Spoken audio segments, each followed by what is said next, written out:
guulaysta didibkiina maaraysta dhambalkaygu waa baaqe deftiisu waa guule barnaamijkan iyo waxa uu ku saabsan yahay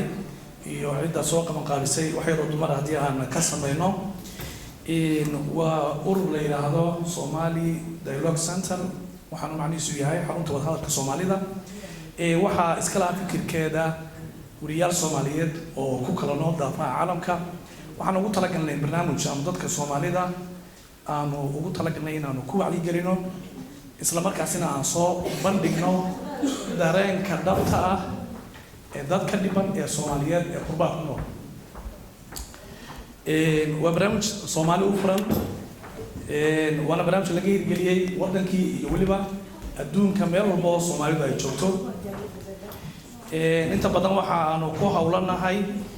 barnaamijyada la xiriira arrimaha bulshada oo ay ugu horeyso in dadka loo sameeyo lana soo ogaado xogtooda dhabta ah dhibaatooyinka ay ku qabaan qurbaha oo iyadu noqotay dhibaato ka badantii wadankii ka jirtay waqtigaas ka badanna way naga istaahishaa inaynu u horno mudanayaal iyo marwooyin iyo maqaawirta sharafta leh ee barnaamijkan ka wada soo qayb galay mar kale waad ku mahadsantihiin ajiibitaanka ama ka jawaabidda caasimada leedin sameeyay inaad barnaamijkan danta noogu wada jirtaad ka soo qayb gashaan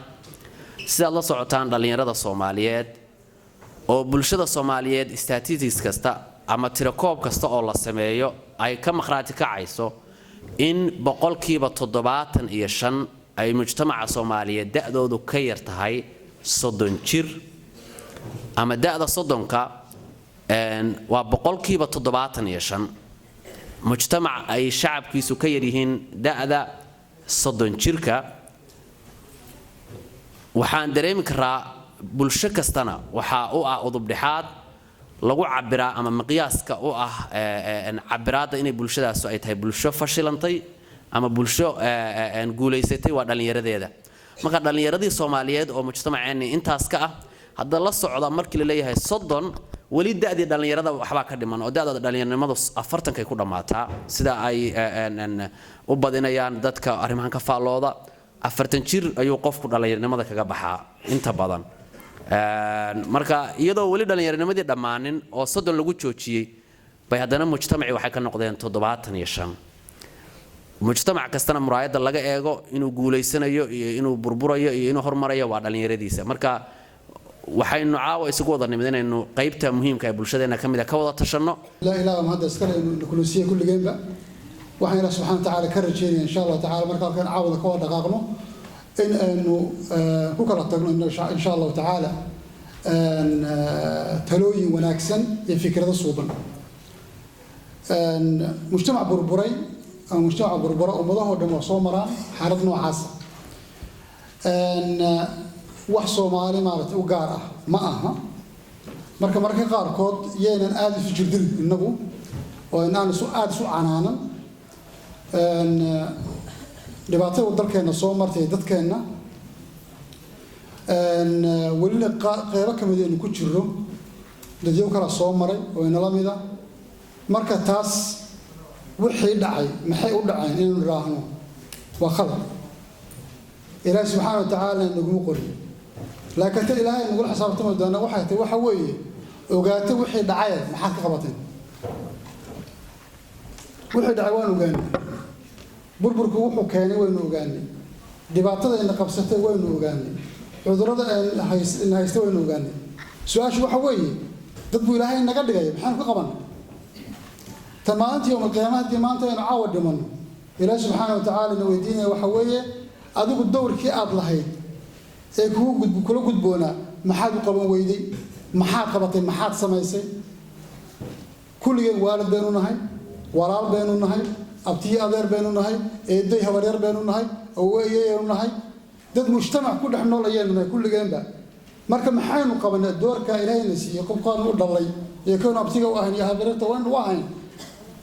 maxaynu u samaynay mujtamacan guud ee ku wada dhex noolay Ilaahay subhanahu wa ta'ala mujtamacu naga dhaliyay maxaynu u qabanaa dhalintaas anigu أنا استاتستيك أنا هي واحد تاعي أرجع حسب مركي اللي يراهو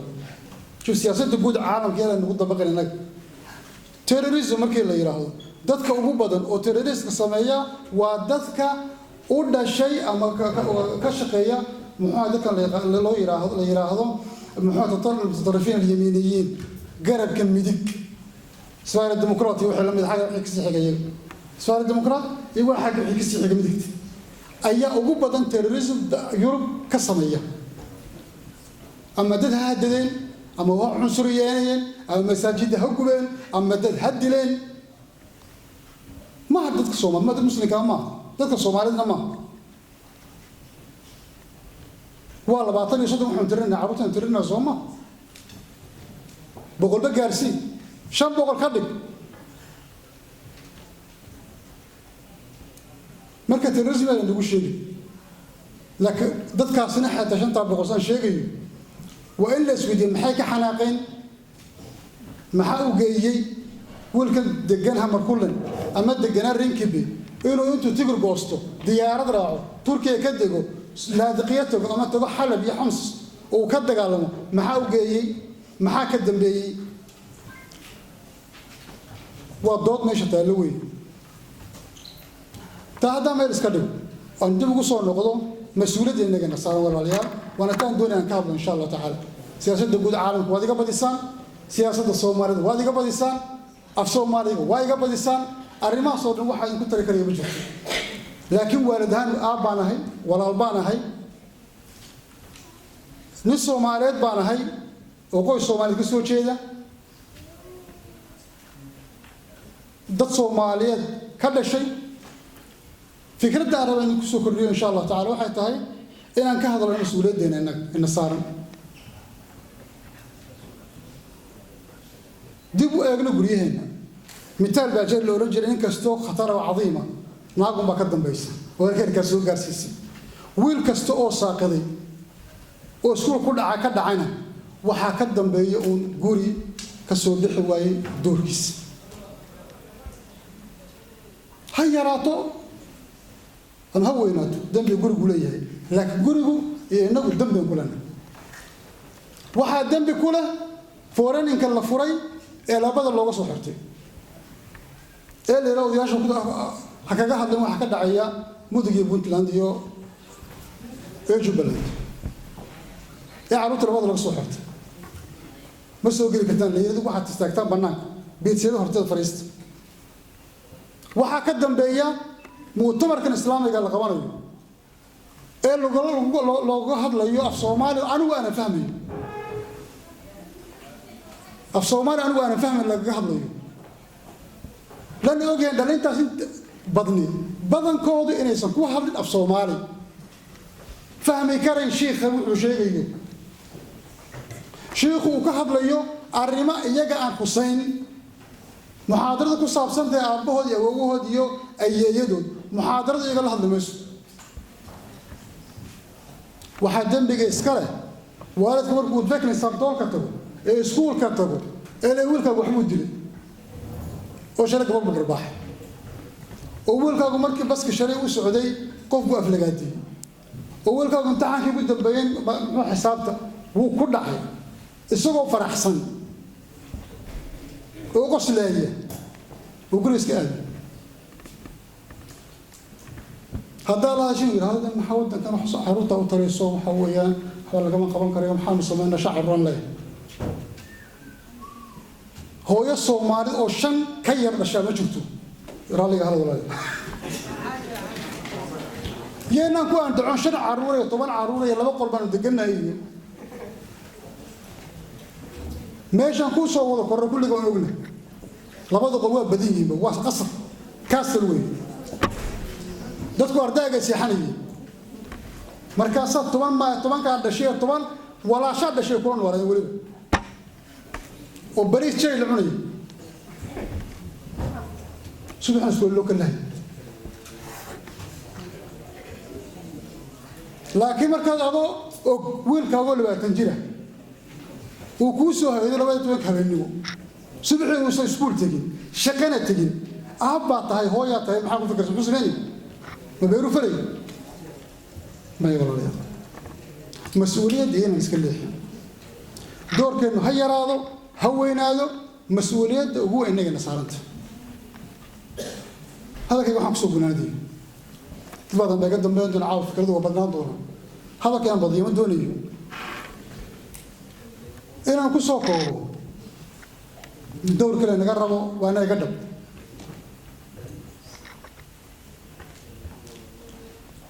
dad wanaagsan baynu nahay dadka Soomaaliyeed waa dad wanaagsan waa dad fiican hadda markaan soo soconaa aabay baan la sheekaysanay gaariga ku soo soconaa xaafad shirka markii arrimaha qaadka baan ka wada hadlayay wuxuu yiri marka qofka markii la weydiinayo maxaad haysataa walaal afartan aryan haystaa afartan gaariga waxaan ka masruufaa hooyada afar caruura iyo hooyadood كو مرتدنا وكسورة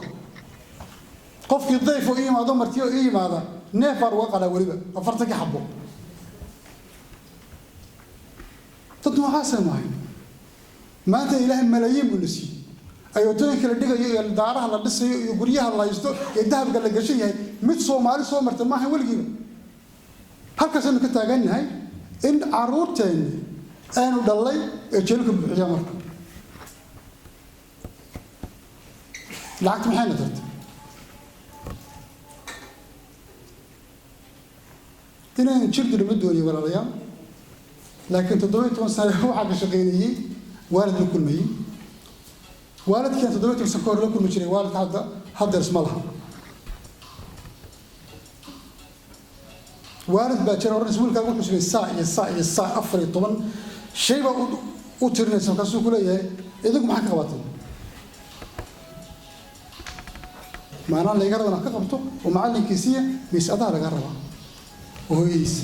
وأبيس. أنا إنه لا أنا هاي إنه الإسلام ورد بالين إنه مدن السيد ده يلا يدور قبله أنا لا يدور ورده وما يدور. أده هو يد الصومالي ده حب بهم هاي وحرة بدن. كنت منا أها إن ده نجمع حتى من نجمع استهشين دبي مساره. ويكستانين هيدو حدون سايم بيعمل برسلنا نظام المعروف في العمل. شكل هويين هيستان هويين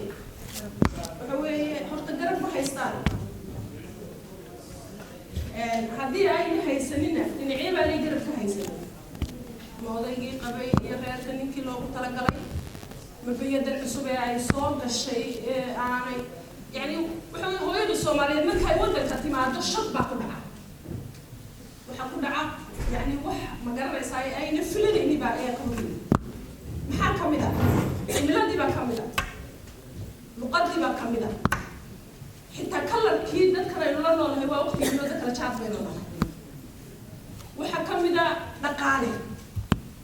وحرجع يا با هو يدينا نسلم كيف شقيسان وحيا رب بدن بقى هذا بقى كينيا فكتور الفرق بدن بقى كينيا إن هو يدي سوماليين ما أنت هدي لا تريد مركز سوماليين إنتي أيا رنتي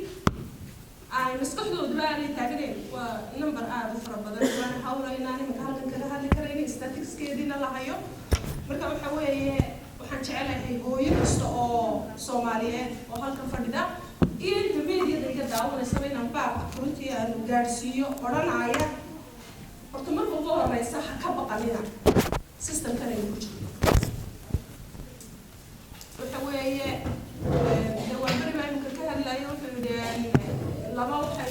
قول بين الدجنين يقولوا لي واضح لما قول بين الدجنين لكن حتى مركي هالكلام من بدنا ما قول له ما في الله المهيرين سويدش كانوا والمها كلاس كلا جدنا يا كاسو أنا يا تاسا كان تاني عروتي دبدو بودان وحصو حضان كل راديان مرحلة كسته وأنا دقاني وحدي عرفتي ما هو حكي هتو دقاني رادية بدل ما نك أبيه نمكالنتي لو ترى لي حقيقة دي أنا كصابحي إرسلتي شوي من فكرة لك هو يدينا أي لا تعدي سا أما أي ربطه إلى كل كذي هيسو ده دقارها سوشيال كلا يدارو ده ينكر كذي نقول يبدو أكيد ينقطع عليها ولا إلى كي رايها كان رنتي كان مية سكول كوفيدي سوشيال وحوي ومرحلة قدم من بعد كان شعلان لهاي إن الهوية كستوى يسكت دايدو المهدة يعني سيدي أيدو u badbaadin lahay taasoo ah in aynu waddanka dhex galo dad maryo badan baynu nahay dad waxaynu nahay agressive waa sida iyagu naga qabaan dad waxaynu nahay arrintii nadaafadoodu fiicnayn dad waxa aynu nahay iyagu aan isjeclayn oo qabiil iyo fureenino iyo land iyo dee magacyo fara badan ka baxay ayaynu nahay markaa dhibaatooyinkeena iyo halka laynooga soo dhacaya innaga ayaa gacanteena ku keenay taasaana la rabaa in aynu innagu intaynu gacantays wada qabsano dadkii waddankan idinka soo horreeyey runtii aad wax weydiin kartaa in aad maxaa la yidhahdaa wax weydiisaan waxaan rabaa in aan hadalkayga soo gabagabeeyo oo runtii de waqti badan layma siinin waxaan ahay xildhibaan golaha deegaanka runtiina waxaan fadhiyaa meesha Soomaaliya iyo go'aanada halka lagaga qaadanayo waxaa laynoo qabaa especially dumarkeena Soomaaliyeed inay yihiin dumar runtii adag oo gabadh Swedish oo ma garanaysa dawladda la fadhidaameen saddex caruur ama afar caruur haysayo sida idinku adag tihiin ee ilmihiina u daba socotaan ma jirto barnaamijkan inamadan soo diyaariyeen jabtarra fara badan ku yeelanaya wuxuu yeelan doonaa yani jabtar baan usoo qaybin doonaa in hooyooyinka mar focuska la saaro in caruurta mar yani waxa weeye bilow marka aad idin salaamaya wixii su-aalaha aad qabtaan waa i weydiin kartaan intaan la hadlayo wax qalad nabiga soo baxa aad baan idin raaligelinaya runtii aadna waan idin jecelay dhammaantiin marka ugu horeysa waxaan rabaa inaan idhaahdo hooyooyinka Soomaaliyeed waa hooyooyin adag oo sharaf leh runtii hooyada anigu hooyooyin badan baan la kulmaa shaqadaydu ma aha Soomaali kaliya kama shaqeeyo hooyooyinkeen way ka horeeyaan dadka way ka adag yihiin way ka dadaal badan yihiin way ka karti badan yihiin laakiin waa dad ciilan waa dad garab la'aan hayso waa dad u bartay waddankoodii habreeri joogtay eed joogtay dar jooga ayay joogtay in caruurta la koriyo waa dad ku soo dhacay banaanka waxay u badan yihiin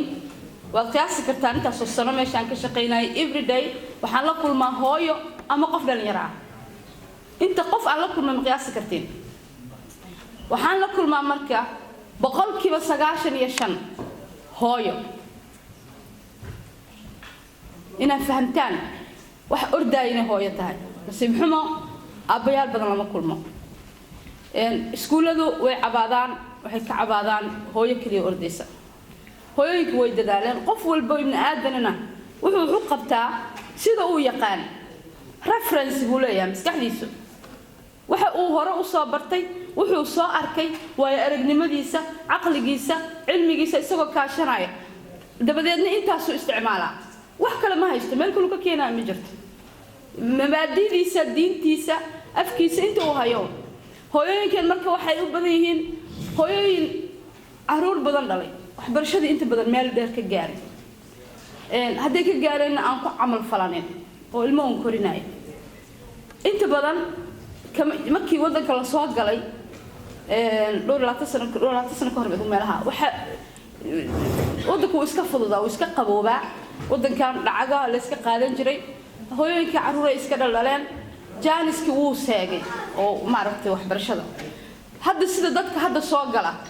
waxa moodaa inay ka faa'iideystaan dadka hore jubka ku dhacday oo isla markii waxa arkaysaa inay xafiiska shaqada waxay ku leeyihiin C baan dhameeyay O baan dhameeyay way socdaan waxay rabaan inay waxbarashadii ka qasaatay hore u socdaan inagu laakiin waxaanu u nimi waddan qabow markaynu imaanaynay caruurahan hadda galaya arrimahan ma aha caruur yimid waddanka waxay u badan yihiin caruur waddanka ku dhashay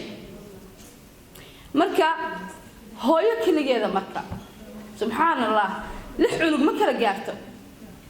gaarto mana kaafin karto hadday kaafiso inay dhar qurux badan u soo gado hadday kaafiso inay cunadii u kariso hadday kaafiso inay dharkii u dhaqdo base maaragtay needskii way buuxisay cunadii jiifkii dharkii way buuxisay laakiin ma wuxuu u baahan yahay mentally in laga dhiso yaa dhisaya mentally ya aawe marka yaa ku shubaya maskaxda ila maskaxdu maaha iskuulka kaliya waxa uu ka soo barto ilmo yar baan ugu 6 baan haya labadii waa dir markay soo galaan waan daalana cashada baan u karnaya wariga amsa khayladii dhaban leh warnaga amsa ama TV-gan bahor dhigaya cunadii baan karinaya waa u soo dhigay saaka aniga ruuxayga iskuul la yidira ma shaqo ruuxaygu waan gariiraya waan daalanahay hadal ma awoodo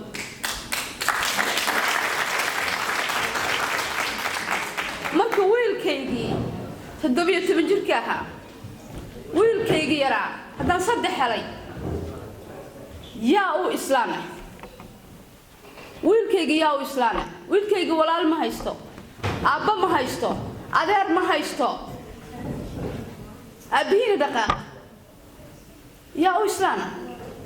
ma nihin dad is-organisaareeyey adduunyada oo maaragtay ururada kaleeto waddamada kale waxay leeyihiin ururo ay aaminsan yihiin dhibaatada innagayna haysatee qaybiska iyo qabiilka cudurkan inagu dhacay dadka kuma jiro waa waddan taasi waxay u fududaysay inay yeeshaan meelo yaryar oo ay dadkooda luqadooda ku baraan dhaqankooda ku baraan oo ay keenaan waa dadka ajnabiga ahaa kuwii waddankan u dhashay daagiska markii la joogo bay waxay leeyihiin din doctor yilar min doctor halkaas waxay ka raadinayaan inay ilmo saaxiiba u helaan markay arkaan in waalidkaanu yahay mid iyagoo kala ah oo nadiif ah oo shaqaysanaya waxay leeyihiin min doctor kan bon trefas waxa kale karta waxay rabtaa inay reedan dogis ka soo bilowdo oo ilmihii isku wadaan ilmihiiba isla cusumayaan xaflada isla geynayaan dabaale isla geynayaan waa hab lagu difaaco ilmaha oo lagu ilaaliyo inagu ma leenahay ma lehin ilmahaasu wadaya iyaga kombilaanada isu tagaya waxay ku darayaan isku program ay ana caawa soo qaada adigu caawa soo qaad waxay ka soo markay ilmuhu daagiska jireen bay iska diyaariyaan in 17 auditorium ka taagnaado inagu iskamaynu diyaarin ma ogeyn waynu dhex fadhinaa kaliya baddi baynu dhex fadhinaa magaalada Yatubur oo magaalada anagu aan deganahay inay tahay magaalo ay dhowr jeer dhacdooyin kala duwan ay ka dhaceen oo ku saabsan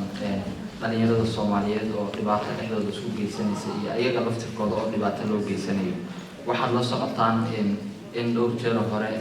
wiilal Soomaaliyeed ugu jiray xaafadaha Beerqoon Biskogan Angred iyo magaalada bartamaheeda waxaan la soconaa in wargeysyada waddankan ay inta badan qireen ama ay sheegaan in dhalinyarada ugu badan oo waddankan ka tagta ama Sweden ka tagta oo meelaha kala aada inay ka mid yihiin dhalinyaro Soomaaliyeed oo reer Yatubur ayagoo ka dagaaltay meelo kale waxaan la soconaa in si guud saxaafadu ama qolyahan magaalada ama kaamunka haysta ay si guud arrimahaas ay u dayeen inay Soomaalida kaga wacyigeliyaan haddaba waxaan rabaa inaan dadka indhaargaradka oo meesha jooga aan weydiiyo maxaa sabab u ah in dhalinyarada Soomaaliyeed ay xilligan waan ognahay in meelo badan horumar dhalinyaradu ay ka taaban karto la gaaray in haddana dhalinyaradeenna reer Yatubur ay si gaara barnaamijyadan dilalka iyo xagjirnimada loogu tiriyo xildhibaan waa beri su-aashaas ku horumarinaya بسم الله الحمد لله والصلاة والسلام على رسول الله وصحبه وسلم مركوارهم أريد أقرأ كلمة واحد نقول هذه هي المقام مركا كيلو في كيجي كان بالوين تبع سؤال إنه وصل لنا حرتين ودقنا لكن أسباب كذا كان وجه يروح بدأ كان وجه إنك مركز ثلاثة الموسم يكون في يوم في ملايككم استجمات يصير واحد يراها الناس يسمون هكذا ومدينا دوسنا كوبا waxaa la yiri kullu wada shaqeystan boqolkiiba 9 intaas ma shaqeystan jaadkay cunaa dumarkoodu muxuu ma shaqeystan waa la guuleystaa istagnadsir wanaagsan arrintaas waa jirtaa dhowr dhalinyaro waa jiraan noocaas noqdeen tan waxa keenaysa laba shay mid jahliga keenaya aqoon darra keenaysa qofku waa dhalinyaro aqoon ku filan ma haysto walaashay isagiisii هذا واحد تركه هو فارق ورنته المياه ممكن فارق ليه قف كسر فشون كريه وحام فارق هو قف كنا بعض فشون كريه مرجع ما نقدر نلا عقله وحافظك وارك سوى شيء يسي ونو العقد هذا ونو صار صفر ويا شو اسمه أما نقدر الشيخ بين الأرتوجة oo ka dalaalaya ilmo miskiina siduu dhib u gelin lahaa marka dhibaatada marka jirta taas weeye arrimahaasna waa inaan naqaano in ka hortagno oo eegno caruurteen xaggee wax ka keenayaan wax laga tala youtube ka tahay wax laga tala meel kale tahay laakiin in la socdo in muxuu ahaaye la eego in la baaro stigmatisariga laga dayo خاصة كنا نجي لا وهنشعل إن شاء الله تعالى أنا أنت أنا سمعت ما أنت قف كمدو واستنسيب واضح ودي قف عدالة وحال واحد لا هتوقف ودي قف عدالة بقول ما دام سكت الحين هذا السوق هذا القدران مرة كيف بحسن لك عربي يقول لك كمدو واستجماتيسيري منو مو نفس مركز جزاكم الله خير تصور مرة خاصة روح الله ما حنقصر أكثر ما أردت هاي السؤال سبحان الله لنا محمد آدم بل أرتديس كجواب محمد بسم الله الرحمن الرحيم طبعا كنت لا يا مركو بعد سدو حلوان كشاقي وحسوان هنا بينه مركا لبت هنا وحوين أي نكبرنا مع صومالي كلية قصيصة أنت أي قصيصة هذين أمي ما نصوبها الحاكين يكو أولنا وحوي ولا قاعد لي لكن كوباد وحوي وحكول دريساني تربيتي وأساس كأهيد وعنوك كبرين كيسي انتو يرى حيالي باهي بضم حيستعملوا مركي نتاك كل دريساني نتيجة صاروا كل إيماني صار كتاس من لا يحي مر لبعض ما أنت وحلاقي لي مسؤوليات دي مركي نقادنا وهي أو دينتنا نسدنا بيجانو لا يحي قف كستوحى الراعي محل يرى هذا شيء قاسنا وحاوي ولا حسابتم كلكم راعي وكلكم مسؤول عن رعيته مركا والدين تكون مسؤوليتنا إنه قادم مرهرة إنه كبر إنه بلوجا إنه حسحنه يعني هذا التولى وحد كذا مركا نتيجة دي إنه في عناد هذا مركا ما كبر دري سنة تاسو كانت مركا اللي يردي إنه وحيالك الدوان هاي قلنا وحرف طبعا نقطة أجر ما نقطة أما تنبيك لأنه كل عين تاوى من الكوبات كل كلا وعن سلاح يحاول دليردي أو حوجا كلي مانت برشدي قيب كقافي صابت برشد إنه تجنّ هاي وحالها هذا هنا نسبتين يسقطان يسقطوا هاي لكن في حرب ضد وأساسيات كنرشوا أن نسقطان من هاي بعشرة والسدا إنه كفى إليسن كرو لكن كمان إنه فإليسن قيب وكفى إليسن ما به كرنو كمان إنه ذا فإليسن لكن قيب تكله وكفى إليسن معناه حقاتين وضدي كله ما كان حنوصلنا إن شاء الله inay maaragtay ka soo noqdaan tan ugu dambayso asleeyahay tusaalaha uu weeriyay tusaale qofkii aan ku dayan lahayn maanta kow in badan waxaa laga hadlay qofku waalidiintiisu ku dayanaya gurigii wixii lagu soo dhihi jiray wixii lagu tarbiyeyn jiray taa marka laga soo gudbana bulshadii buu qofku fiirsanaya oo ku daydo marka insha allah waxaan isleeyahay dhalinyaradu inay tusaalooyin fiican ay helaan sida kulamadan oo kale oo dad ay ku dayan karaan oo mataqan nolosha ku guuleystay inay arkaan taana waxay u keeni kartaa inay xoogaa iyo jabka iyo ama maxalli waxyaalaha tirada badan oo maanta la tirinayo qofna uma fiicna laana qofku wuxuu u baahan yahay wax inuu tiigsado marka insha allah isaga baxayaan صفية السؤال شيء حقيقة وبدكني إنه إمكا أي دروغة إيبيان ليس دلو أو إنك لفتني مشاكل بدنا إنك نحدعان وحكينتي تا باهي فربضان وقفنا بقى إنها كقرسنين وإيكونومي ورقالي حوي المهيرة وحتار قرينيا سيدي ودقالك وهذي بها في لماذا يمكن إن مدو إنه تسيء هدي الهستوريكي سلا سعتان معك خرستين ميديا ده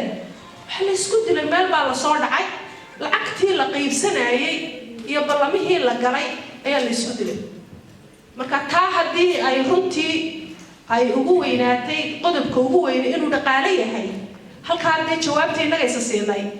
inaynu ka waxa weeye ka kacno maxaa la yiraahdaa fadhiga oo aynu shaqaysano si marka caruurteena ay u helaan dhaqaale inta badanna caruurteena waxa baabiyay caruur jaanaba waayo runtii Soomaalidu dhaqan uma laha daroogadeena ugu weyn waa jaadka لكن عروتين هالكي ما أنت مريان كوان هي يشيل يتصور قلبي قاركود كشيكين وحياها قاركود oo aan dilaan ah oo lagu ayaan daray weyn weeye marka walaal intaasaan runtii aan cilmi ahaan uga jawaabi lahaa su'aalaha inaan iloobin wax maaragtay haddii la dadaalo ilmaha la dadaalo moralkooda la dhiso oo ay waxa ay su'aalaha ay qabaan looga jawaabo diinta la baro si sax loo baro wadaad aan ilmihii afahmayn hadduu qur-aan u dhigo uu waxba fahamsanayn waxba baranin soo maha wadaadka daayka hadlaya walaalkay waxa waaye wixii cilmigan walma waa inuu fahmaa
ibrahim aad iyo aad baa u mahadsan tahay adiga iyo Kalson TV